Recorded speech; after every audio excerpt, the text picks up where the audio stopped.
পেরিয়ায় স্বেচ্ছাসেবক দলের সভাপতি মনিরের লুটতরাজ। শুনলেন সংবাদ শিরোনাম, এখন বিস্তারিত। কুমিল্লার নাঙ্গলকোট উপজেলার পেরিয়া ইউনিয়ন জাতীয়তাবাদী স্বেচ্ছাসেবক দলের সভাপতি আব্দুল মান্নানের বিরুদ্ধে সরকারি শিক্ষা প্রতিষ্ঠানের সম্পদ লুণ্ঠনের অভিযোগ পাওয়া গেছে।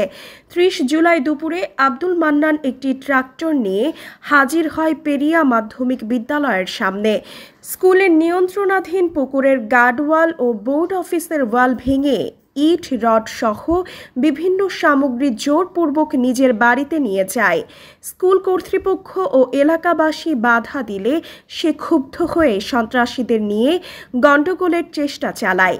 বিষয়টি নাঙ্গলকোট থানা পুলিশকে জানানো হলে এসআই আল আমিন হোসেনের হস্তক্ষেপে পরিস্থিতি স্বাভাবিক হয়। জানা গেছে, জুলাই মাসের প্রথম দিকে স্কুলের কিছু পরিত্যক্ত মালামাল টেন্ডার অংশগ্রহণ করে উক্ত মনির হোসেন।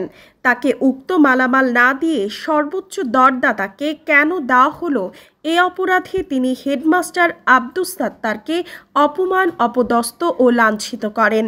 বিএনপির নাম ভাঙিয়ে মনির হোসেনের এহেন অপরাধ, লুটতরাজ ও সন্ত্রাসী কর্মকাণ্ডের এলাকায় বিএনপির ভাবমূর্তি ও জনপ্রিয়তা ক্ষুণ্ণ হচ্ছে।